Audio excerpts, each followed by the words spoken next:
नमस्कार। अरुणा विलेजा की पाठशाला में आप सबका स्वागत है।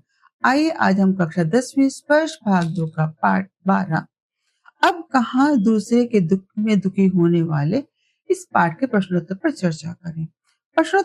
पर चर्चा करने से पहले आइए जरा इस पाठ के बारे में थोड़ा सा संक्षिप्त परिचय जान लेते हैं। लेखक ने इस पाठ में आज के आदमी की सब कुछ अपने में समेट लेने की भूख का यथार्थ चित्रण किया है। इस इंसान ने अपने अन्य जीवधारियों को धरती से बेदखल कर दिया है। इसके साथ साथ उसने अपनी जात को भी बेदखल करने पर परहेज नहीं किया है। उसे किसी के सुख दुख की चिंता नहीं है। वे किसी के साथ सहयोग नहीं करना चाहता है। नतीजा यह हो रहा है कि जीवधारियों की नस्लें खत्म होती जा रही है। वे अपना आशियाना छोड़कर इधर उधर भाग रहे हैं। मौखिक प्रश्नोत्तर में पहला आता है, बड़े बड़े बिल्डर समुद्र को पीछे क्यों धकेल रहे थे? बड़े बड़े बिल्डर लगातार बढ़ती आबादी के कारण उनके आवास की समस्या से निपटने के लिए समुद्र को पीछे धकेल रहे थे। वे समुद्र की जमीन हथिया रहे थे ताकि उन पर इमारतें बनाकर धन कमा सके।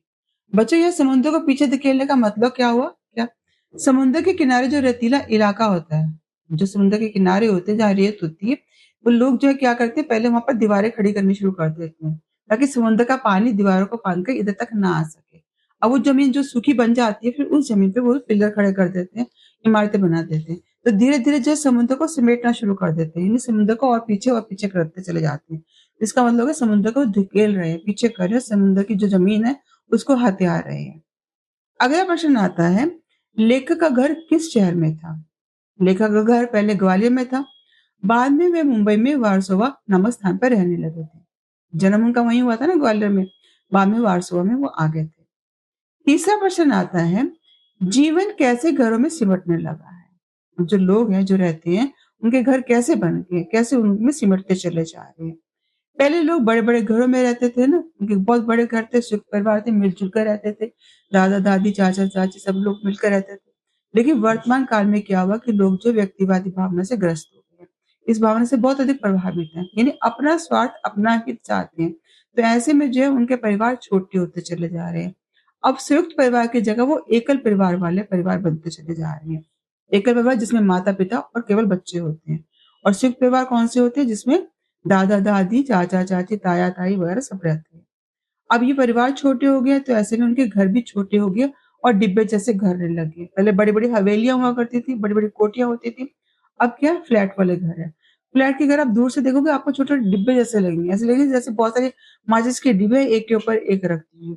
इस तरह का आभास देते हैं। तो घर जो है अब छोटे सिमट कर छोटे होते चले जा रहे हैं। प्रश्न 4 आता है, कबूतर परेशानी में इधर-उधर क्यों फड़फड़ा रहे थे? कबूतर की परेशानी का कारण ये था कि उनके दोनों अंडे फूट गए थे। एक को तो बिल्ली ने खा लिया था और जब माँ ने ये देखा दृश्य तो माँ को थोड़ी दुःख हुआ, तो माँ ने उस अंडे को बचाना चाहा। तो इसके लिए उन्होंने स्टूल पर चढ़कर अंडे को बचाने की कोशिश तो की, लेकिन उनके हाथ से वो अंडा छूट के नीचे गिर गया, टूट गया था। अब दोनों अंडे नष्ट हो गए थे, इसलिए कबूतर जो थे फड़फड़ा रहे थे। तो लिखित प्रश्नोत्तर का पहला प्रश्न आता है, अरब में लश्कर को नूह के नाम से क्यों याद करते हैं? नूह नामक एक पैगंबर थे। असल में उनका नाम लश्कर था। अरब में उनको नूह के लक़ब से याद किया जाता था। लक़ब यानी पदसूचक नाम, जैसे डॉक्टर, वकील वगैरह होते हैं, पदसूचक नाम। इसका कारण ये था कि वे हमेशा दूसरों के दुख में दुखी रहते थे। अब एक बार दुख क्या हुआ था उनको कि एक जख्मी कुत्ते को उन्होंने दुत्कार दिया था, तो उन्हें बहुत अधिक पछतावा हुआ था। और फिर उसके क्योंकि जीव तो परमात्मा के दिए हुए वरदान हैं सब, तो उन्होंने कुत्ते को दुत्कार दिया तो उनको लगा उनसे पाप हुआ है, तो वो जीवन भर रोते रहे थे। और ये उनके वास्तव में करुणामय और प्रायश्चित वाले स्वभाव को दर्शाता है। अब इस्लाम धर्म में क्या है कि कुत्ते को बुरा माना जाता है, तो अनजाने में उन्होंने कह दिया था, चल दूर हट जा। और लेकिन कुत्ता भी कैसा था, उसने जवाब दिया था उनको कि ना मैं अपनी मर्जी से कुत्ता हूँ, ना तुम अपनी मर्जी से इंसान बने हो। बनाने वाला तो एक ही है। क्योंकि सच में तो है ना, मट्टी से मट्टी मिले, खाक खो के सभी निशान, किसमें कितना कौन है, कैसे हो पहचान। ये जब मिट्टी में मिल जाती है, तो क्या कोई पहचान सकता है कि किसका बना हुआ है, किसका नहीं, कौन अमीर, कौन गरीब है? ये हमारे अपने हाथ में ही नहीं है। तो ऐसे में जो कुत्ते ने को उन्होंने धुतकारा था, तो कुत्ते का कुछ जो जवाब उन्होंने सुना था, उसको सुनकर वो जो था जीवन भर रोते रहे थे।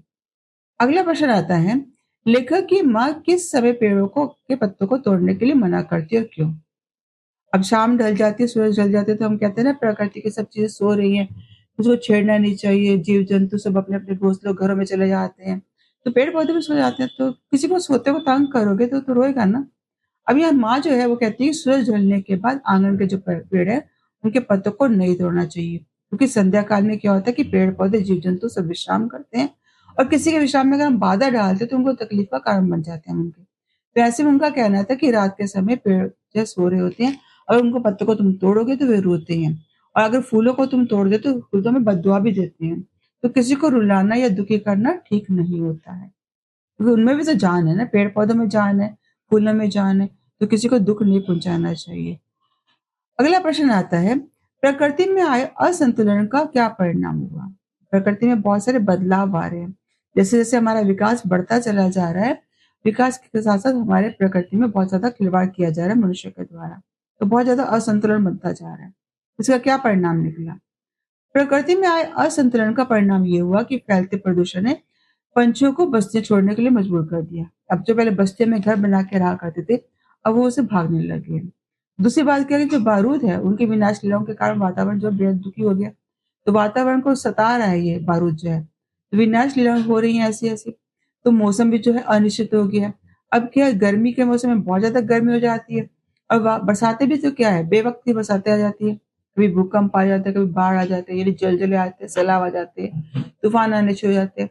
इनके कारण बहुत सारे नित नए-नए रोग भी तो आ रहे हैं, जैसे कोरोना वगैरह आए थे, कितने वायरस आ जाते हैं। तो ये सारे जो प्रकृति में असंतुलन का कारण बनते जा रहे हैं और इन सब का दोषी कौन है? मनुष्य, जिसने प्रकृति से इतना अधिक खिलवाड़ किया है। प्रश्न 4 आता है, माँ लेखक की माँ ने पूरा दिन का रोजा क्यों रखा था? अब ये प्रसंग आता है कि जब वो ग्वालियर में रहते थे, तो वहाँ उनका जो मकान था, मकान का दालान में वहाँ जो बरामदा जो था, वहाँ पर 2 रोशनदान थे। उसमें कबूतर के एक जोड़े ने घोंसला बना लिया था। अचानक एक दिन क्या हुआ कि बिल्ली ने उचक कर उसमें से 2 में से 1 अंडे को तोड़ दिया। अब जब माँ ने ये देखा तो उनको बहुत दुःख हुआ। अब माँ को लगा कि नहीं, दूसरे अंडे को बचाया जाना चाहिए, तो उन्होंने सूट पर चढ़कर अंडे को बचाने की कोशिश की। लेकिन इस कोशिश में दूसरा अंडा उनके हाथ से फिसल कर गिरकर टूट गया। जब कबूतरों ने देखा तो बहुत अधिक बेचैन होके, परेशान होके इधर-उधर पंख फड़फड़ाने लगे। अब ये सारा दृश्य देखकर माँ की आँखों में आँसू आ गए। वो प्रायश्चित कर रही हैं। तो उनसे पाप हो गया ना, गुनाह हो गया। इस गुनाह की माफ़ी माँगने के लिए उन्होंने क्या किया, रोज़ा रखा। दिन भर कुछ खाया-पिया नहीं, सिर्फ़ रोती रही, बार-बार नमाज़ पढ़-पढ़ कर अपने गुनाह की माफ़ी के लिए दुआ करती रही बार-बार परमात्मा से, क्योंकि उनसे बहुत बड़ा बुरा हो गया था। क्या आजकल बच्चों ऐसे कोई लोग हैं, कुछ इस तरह का कोई दुःख मनाते हों? हमारे पाठ का नाम भी तो ये है ना, अब कहाँ दूसरे के दुःख में दुखी होने वाले। कभी एक ज़माना था, लोग इतनी-इतनी बातों के लिए दुखी हो जाते थे। अब कोई लोग किसी के आस-पास कुछ भी घटना घटे दुखी नहीं होते हैं। अब ऐसे लोग रहे ही नहीं जो दूसरों के दुःख में दुखी होने वाले हैं। प्रश्न 5 आता है, लेखक ने ग्वालियर से मुंबई तक किन बदलावों को महसूस किया? पाठ के आधार पर स्पष्ट कीजिए। बचपन लेखक का ग्वालियर में बीता था, लेकिन बाद में वो जो थे मुंबई में आ गए थे। यानी मुंबई में आ गए थे और वहाँ के वारसोवा शहर में आकर रहने लग गए थे। स्थान परिवर्तन के साथ-साथ जीवन में, परिवेश में बहुत अधिक बदलाव आए जाते हैं, रहन-सहन में बदलाव आ जाता है। अब जिस स्थान पे वो रहते थे वारसोवा में, वो स्थान ऐसा था जहाँ पहले जंगल थे, पेड़-पौधे थे, पशु-पक्षी, वहाँ जीव-जंतु रहा करते थे। और समुद्र के किनारे अब क्या हुआ, ऊँची-ऊँची बस्तियाँ बन गई, बड़ी-बड़ी बस्तियाँ बन गई, इमारतें बन गई हैं। पहले घरों के आँगन बड़े होते थे, खुले दालान होते थे, पशु-पक्षी भी मनुष्य के साथ थे, उन्हीं मोहल्ले, गली बस्ती में रहते रहते थे। अब घर क्या लोगों के छोटे-छोटे डिब्बों में बदल गया, क्योंकि मनुष्य क्या फ्लैट में रहने लग गया, खुले स्थान था सब खत्म हो गए सारे के सारे। चारों ओर ऐसा लगता है जैसे कंक्रीट की इमारतें खड़ी हो गई हैं। तो मनुष्य क्योंकि स्वार्थी है, स्वार्थ के कारण जो था उसने क्या कंक्रीट के जंगल खड़े कर दिए। जो पेड़-पौधे हमें जीवन देते थे, साँस देते थे, उनका उसने दोहन करना शुरू कर दिया। तो विकास के नाम पर प्रकृति का इतना अधिक उसने दोहन करना शुरू कर दिया। मनुष्य के भीतर से संवेदनशीलता, करुणा जो है अब धीरे-धीरे समाप्त होती जा रही है। ये बात लेखक ने जब ग्वालियर से मुंबई आया था, तब इस तरह के बदलावों को उसने महसूस किया था। उसने प्रश्न 6 आता है, डेरा डालने से आप क्या समझते हैं? डेरा डालना यानी पड़ाव डालना, अस्थायी रूप से रुकना। यहाँ एक तरह से मतलब है कब्ज़ा कर लेना किसी चीज़ पर, बस जाना, कहाँ आकर रह जाना।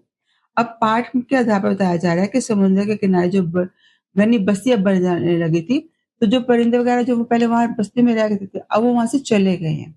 अब पक्षियों ने क्या किया, यहाँ-वहाँ बसेरा डालना शुरू कर दिया।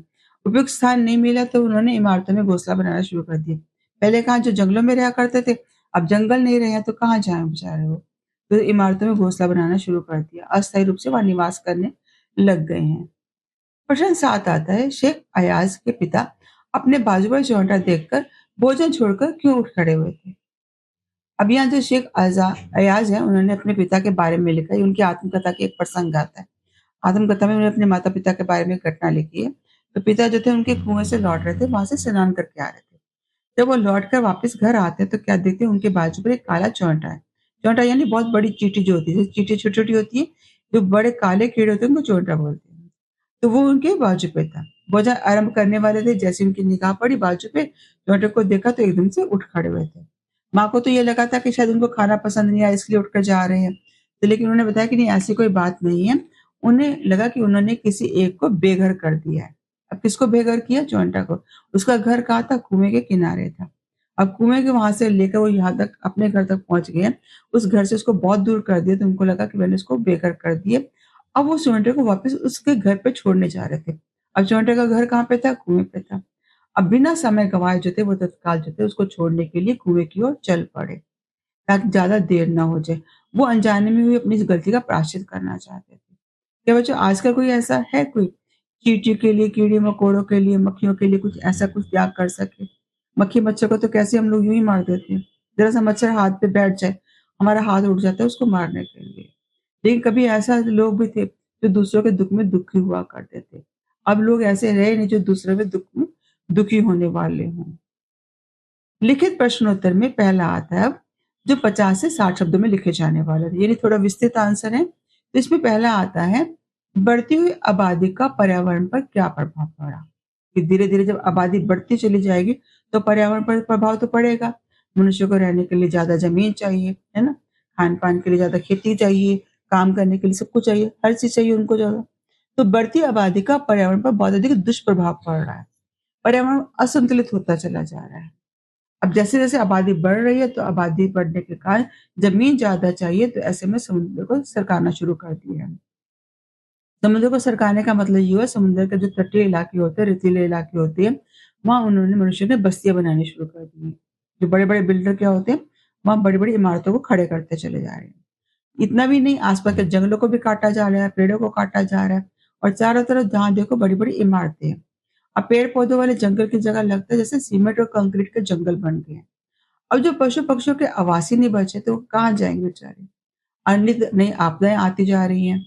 कभी भूकंप आ जाता है, कभी बाढ़ आ जाती है ना, जलजले आ जाते हैं, तूफ़ान आ जाता है। गर्मी है तो गर्मी बहुत अधिक पड़ती है, कभी वर्षा है तो तेज़ वर्षा और कितने ही बाढ़ के कारण जो है कितनी बीमारियाँ फैल जाती हैं। प्रकृति का जो वास्तविक सौंदर्य था ना, वो भी नष्ट हो गया है और इस पर्यावरण के असंतुलन से जनजीवन पर बहुत अधिक गहरा प्रभाव पड़ा है। प्रश्न तो आता है, लेखक की पत्नी को खिड़की में जाली क्यों लगवानी पड़ी थी? जब लेखक जो थे ग्वालियर छोड़ के मुंबई में आ गए थे और सुना में रहने लग गए थे, तब वो क्योंकि पहले जगह तो वो जंगल की थी, पेड़-पौधों को काटा गया था, जंगल को काटा गया था, तो पशु-पक्षी क्या करते थे, आस-पास की इमारतों में रहने लग जाते थे। तब जब ये लोग यहाँ आए रहने के लिए, तो लेखक की पत्नी ने देखा कि खिड़की पर जाली इसलिए लगवा दी ताकि जो कबूतर अंदर ना आ सके। हुआ ये कि उनके जो दलान था, वहाँ पर जो एक मचान बनी हुई थी, ऊँची जगह थी, जहाँ कबूतरों ने अपना घोंसला बना लिया था। यहाँ बच्चे उनके छोटे-छोटे बच्चे थे। याद होगा हमने एक बार पहले कबूतर का प्रसंग पढ़ा था, जहाँ माँ जो थी रोती रही थी, उन्होंने जो था रोज़ा रखा था, तब अंडे की बात हुई थी। अंडा उनके हाथ से छूट गया था। अब यहाँ जो बार्सिलोना में जहाँ रह रहे हैं वो, वहाँ उसके कबूतर के 2 छोटे बच्चे हैं। अब उन बच्चों को खिलाना-पिलाना की ज़िम्मेदारी किसकी है? उनके माता-पिता की, यानी कबूतरों की है। कबूतर दिन भर बाहर जा रहे हैं, खिड़की से आ रहे हैं, खाना लेके आ रहे हैं, कई-कई चक्कर काटते रहते थे। अब जब वो बार-बार अंदर आ रहे थे, जा रहे थे, उसमें घरवालों को बहुत अधिक परेशानी हो रही थी। कभी तो घर का सामान गिर जाता था, है ना? कभी पुस्तकालय की किताबों को गंदा कर देते थे, कबीर की, मिर्ज़ा की पुस्तकें वगैरह की, उनको गंदा कर देते थे, कभी घर की चीज़ों को तोड़ देते थे। तो ये सारी चीज़ों से परेशान हो गए थे। अब रोज़-रोज़ की परेशानी से तंग आकर उनकी पत्नी ने क्या किया, उनकी उनके आशियाने को वहाँ से हटा दिया। उनके बच्चों को दूर कर दिया और वहाँ पर जाली लगा दी, खिड़की को बंद कर दिया। अब दिन भर कबूतर वहाँ खिड़की के बाहर उदास बैठे रहते थे। उदास। प्रश्न 3 आता है, समुद्र के गुस्से की क्या वजह थी? उसने अपना गुस्सा कैसे निकाला? अब समुद्र के गुस्से की वजह ये थी कि उसकी सहनशीलता को ललकारा गया था। यानी बहुत बरसों से वो सहनशील बना हुआ था, लेकिन आखिर वो कब तक सहता? कई सालों से बड़े-बड़े जो बिल्डर थे वो समुद्र की ज़मीन को धीरे-धीरे हथिया रहे थे, धकेलते जा रहे थे उसको पीछे-पीछे। यानी उसके रेतीले भाग पर धीरे-धीरे इमारतें खड़ी करते जा रहे थे जिम और समुद्र सिकुड़ता चला जा रहा था। आप कल्पना कीजिए कि समुद्र की अवस्था कैसी थी, पहले हाथ-पाँव पूरे फैला के कोई लेटे हुए जीव की तरह हो और फिर जो है उसको थोड़ा सिमटना पड़ जाए तो पहले वो क्या करेगा? अपनी टाँगों को समेटेगा। ऐसे ही लगता था जैसे समुद्र ने अपनी टाँगों को समेट समेट लिया हो। फिर वो उकड़ू बैठ गया। उकड़ू बैठना मतलब जिसमें पाँव की तलियाँ नीचे घुटने ऊपर होती है। और जब जगह नहीं मिली तो फिर से खड़ा हो गया। यानी समुद्र इतना सिमटता चला जा रहा था और ये प्रक्रिया लगातार बढ़ती चली जा रही थी, बढ़ती चली जा रही थी। तो ऐसे में समुद्र को क्या हुआ, गुस्सा आ गया। अब बड़ों को गुस्सा आ जाए तो फिर रोकना कभी-कभी बहुत कठिन हो जाता है, गुस्से को शांत करना कठिन हो जाता है। तो ऐसे में जो होता है समुद्र को गुस्सा आ गया और गुस्से में उसने क्या किया कि उसकी जो पानी की जो लहरें थी, उन लहरों में जो 3 जहाज जा रहे थे, उसने उन 3 जहाज़ों को उठा के पटक दिया। कैसे? जैसे कोई बच्चा जो है गेंद को 3 अलग-अलग दिशाओं में फेंक देता है। उसमें से एक जहाज कहाँ गया? बल्दरी के किनारे जाकर गिरा, दूसरा बांद्रा के कार्टर रोड पे जाकर औंधे मुँह जाकर गिर पड़ा और तीसरा गेटवे ऑफ इंडिया पर। इन 3 जहाज बड़े-बड़े समुद्री जहाज जो थे वो 3 अलग-अलग दिशाओं में जाकर गिर गए। कैसे? क्योंकि समुद्र में तेज़ तूफ़ान आया था।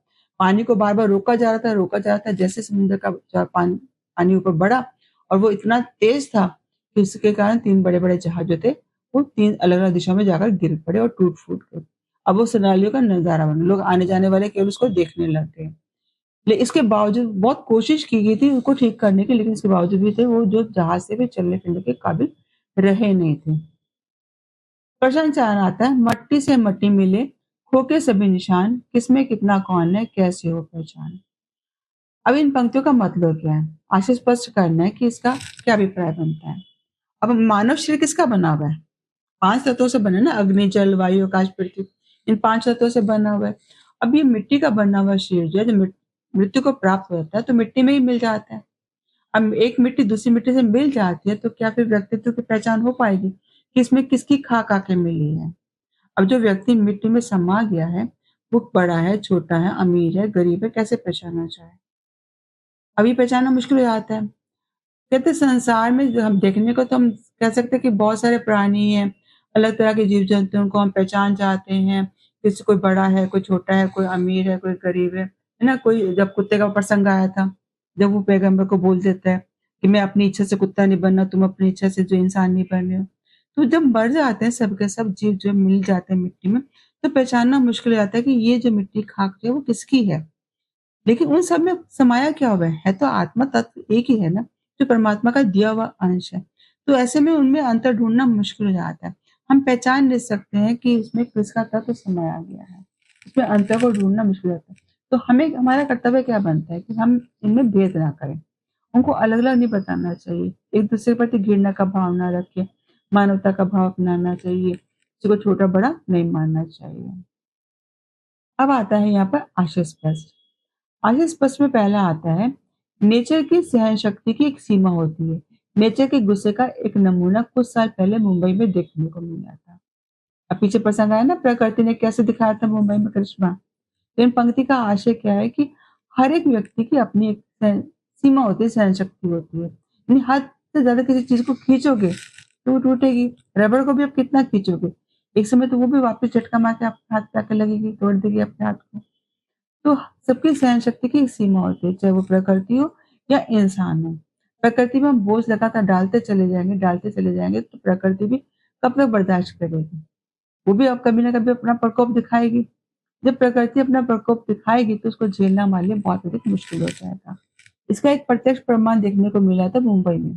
कुछ साल पहले क्या हुआ कि जब समुद्र सिमटना शुरू हुआ था, उसके आगे जो थे बड़ी-बड़ी इमारतें खड़ी होनी शुरू हो गई थी, पानी के बहाव को रोका जा रहा था, पानी पूरा फैल नहीं पा रहा था उसका, इकट्ठा होता चला जा रहा था।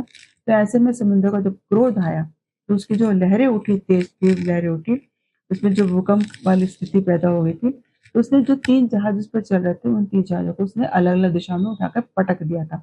जैसे कोई बच्चा गेंद को उठाकर अलग-अलग दिशा में उठाए। वो स्थिति इतनी भयावह थी, इतनी डरावनी थी, उस समुद्री तूफ़ान ने सारे मुंबई वासियों को डरा के रख दिया था और डर के मारे सारे जो थे वो पूजा स्थलों की शरण ले लिए थे उन्होंने। वो परमात्मा से प्रार्थना करने लगे थे, अपने गुनाहों की माफ़ी माँगने लग गए थे। आशीष पक्ष का दूसरा प्रश्न आता है, जो जितना बड़ा होता है उसे उतना ही कम गुस्सा आता है। अब इस पंक्ति का आशय क्या हुआ कि जो व्यक्ति जितना बड़ा होता है, महान होता है, उससे गुस्सा उतना ही कम आता है। उदार और महान होने के कारण उन व्यक्तियों का अपनी इंद्रियों पर काबू रहता है। क्षमाशील होते हुए, और वो वैसे भी महानता जो है क्रोध करने में नहीं, दंड देने में ना होकर क्षमा करने में होती है। तो उनमें सहनशीलता अधिक होती है। सामान्य बातों को आसानी से झेल जाते हैं, गुस्से का प्रदर्शन नहीं करते। पर जब ये सहनशीलता सीमा पार हो जाती है, तब उनका गुस्सा फूट पड़ता है। वो अगर उन्हें अत्यधिक परेशान किया जाए, तो फिर वो शांत नहीं रह पाते हैं। अभी एक संदर्भ आता है समुद्र के बारे में, कि समुद्र को जो था मनुष्य ने समेटना शुरू कर दिया था। जो स्वार्थी बिल्डर थे, उन्होंने इमारतें खड़ी करनी शुरू कर दी थी। समुद्र धीरे-धीरे पीछे हट रहा था, उसको समेटा जा रहा था। लेकिन जब समुद्र का पानी तेज बढ़ने लगा, तो उसने अपने क्रोध को शांत करना मुश्किल उसके लिए हो गया। तो उसने क्या किया? अपनी लहरों पर चलते हुए जहाज़ों को उसने ऐसे पटक दिया, जैसे कोई बच्चा गेंद को अलग दिशा में फेंक देता है। प्रश्न 3 आता है, इस बस्ती ने ना जाने कितने परिंदे चरिंदों से उनका घर छीन लिया। इनमें से कुछ शहर छोड़कर चले गए, और जो नहीं जा सके उन्होंने यहाँ वहाँ डेरा डाल दिया। अब यहाँ परिंदे चरिंदे का मतलब क्या हुआ? परिंदे यानी जो पर से चलने वाले हैं, पक्षी यानी उड़ने वाले। चरिंदे जो चरने वाले, चार पांव से चलने वाले होते हैं, गाय भैंस वगैरह जानवर। जब जंगलों को काटा जाएगा, जो जंगल में रहने वाले जीव हैं, जंगलों को काटा जाएगा तो वो शहरों की तरफ जाएँगे। अब पेड़-पौधों को काटा जाएगा, जो पेड़-पौधों पे रहने वाले पक्षी हैं, जो बसेरा उनका वहाँ था, तो पेड़-पौधे नहीं रहेंगे तो क्या करेंगे? वो इमारतों की तरफ जाएँगे, इमारतों पे घर बनाना शुरू करेंगे। अब एक पंक्ति का आशय ये है कि बढ़ते शहरीकरण के कारण समुद्र के किनारे बसाई गई ईंट पत्थरों की जो मकानों की बस्ती थी, उस बस्ती ने पक्षियों को बेघर कर दिया था। अब वहाँ पेड़ रहे नहीं थे, जहाँ ये पक्षी अपना घोंसला बना सकें। अब उन्होंने घर से बाहर कर दिया, तो कुछ पक्षी जो थे शहर छोड़कर दूर चले गए। हाँ, जो यहाँ ना जा सके, उन्होंने यहीं कहीं आस-पास जगह ढूँढ ली, वहाँ रहने लगे। अब ये स्वार्थी मनुष्य कितना स्वार्थी हो गया, अपने स्वार्थ के कारण दूसरों को कष्ट पहुँचाने से हिचकता नहीं है, क्योंकि खुद उसको बसेरा बनाना है, अपने इन जंगल अपने जो है मकान बनाने, बड़ी-बड़ी इमारतें बनानी है। तो ऐसे में जंगलों को काट रहा है, पेड़ों को काटा जा रहा है, मनुष्य को घर-बार बेघर किया जा रहा है, पशु-पक्षियों को, जीव-जंतुओं को। तो बेचारे जाएँ तो कहाँ जाएँ? कुछ शहर में चले जाते हैं, कुछ शहर से बाहर चले जाते हैं, कुछ यहाँ-वहाँ डेरा डलवा लेते हैं। प्रश्न 4 आता है, शेख अयाज के पिता बोले, नहीं, यह बात नहीं है। मैंने घर वाले को बेघर कर दिया है। उस बेघर को कुएं पर उसके घर छोड़ने जा रहा हूँ।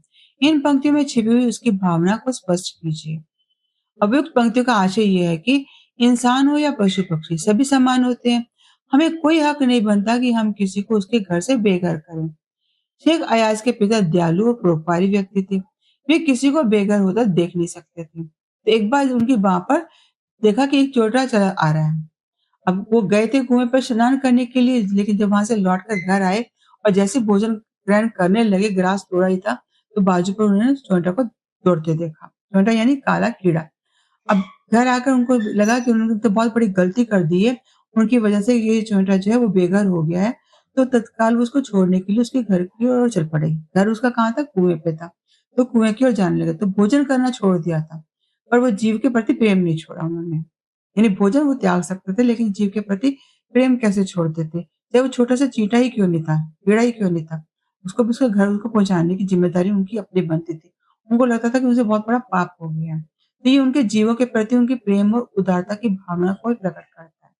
तो आजकल के ऐसे लोग हैं जो इस तरह के दुखी होते हो दूसरों के दुख में।